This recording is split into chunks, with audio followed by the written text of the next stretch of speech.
Olá e bem-vindo às Crônicas Romanas, uma história de Roma em português. Episódio 50, César entre os britânicos, parte 2, 54 a.C., com mais homens, mais navios e um vira-casaca.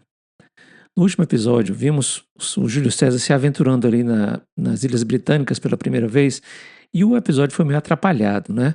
O desembarque foi difícil, faltou cavalaria, teve problema com os navios, não entendia a história das marés.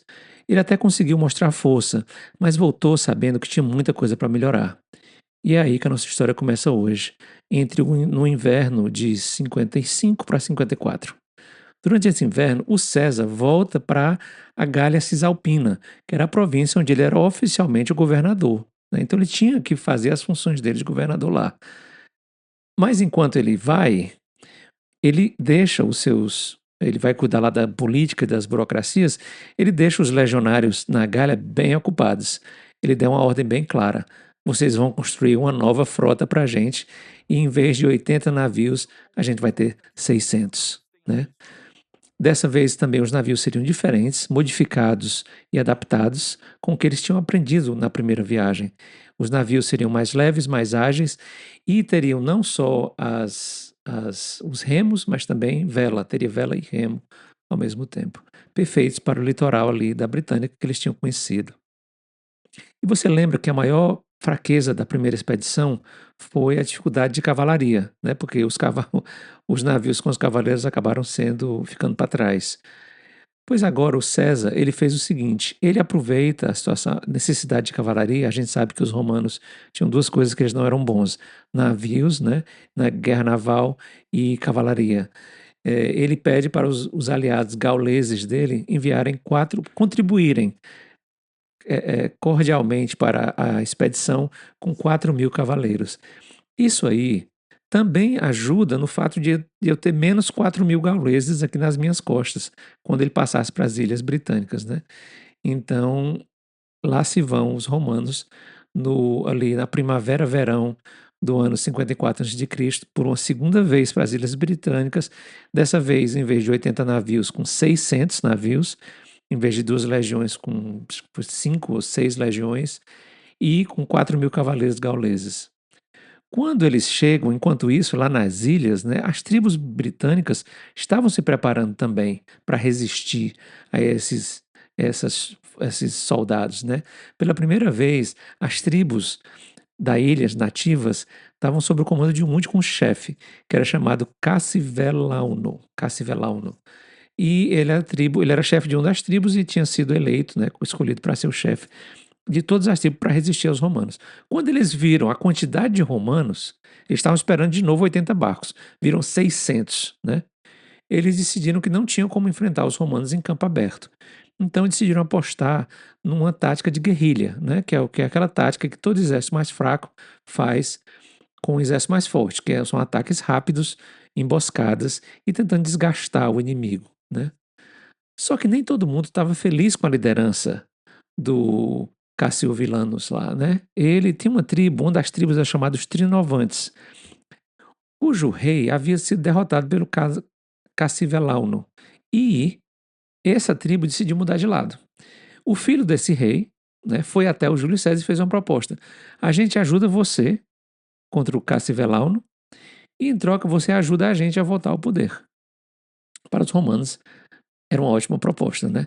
Finalmente eles iam ter um aliado local que sabia onde estavam os pontos fracos da resistência dos nativos britânicos. E para os Trinovantes era uma chance de vingança, né? E não só isso, os Trinovantes não vieram sós, eles vieram com mais 4 ou 5 tribos britânicas se aliar agora aos romanos, né? E assim, eles dão duas informações importantes para o Júlio César e os romanos. Eles entregam a localização do quartel-general do Cassivelauno e entregam que, por conta de todos os soldados estarem lá, as vilas estavam desprotegidas. Então, o Júlio César ordena ataques a vilas e prepara um ataque ao quartel-general dos dos britânicos, né? Ele cerca a posição do inimigo usando duas táticas que os britânicos provavelmente nunca tinham visto, tá certo? Quando as tropas romanas se aproximam, os britânicos começam a jogar pedras ou jogar flechas, né, contra eles. E eles entram naquela formação de testudo, que é uma formação tipo uma tartaruga, né, de escudos, que protege os soldados de todos os lados. E com essa formação, a vantagem deles estarem dentro de uma cerca elevada fica anulada, né? E a outra coisa que os romanos fazem é uma torre de cerco. A torre de cerco é uma torre que você constrói e que você consegue empurrar com rodas até perto da parede. Ou seja, você fica com uma mini parede ali onde os soldados podem entrar em cima do forte.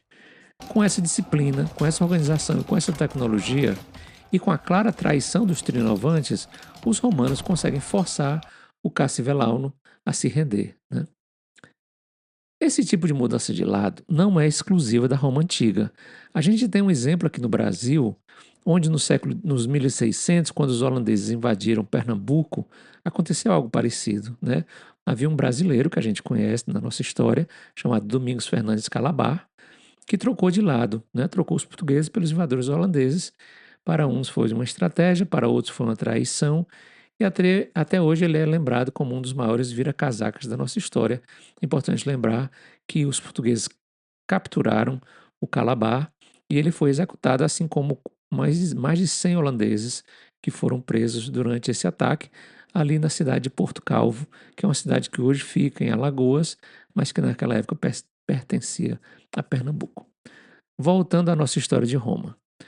Com essa rendição das tribos britânicas, o Júlio César volta, né, com muito mais sucesso dessa segunda expedição nas Ilhas Romanas, né?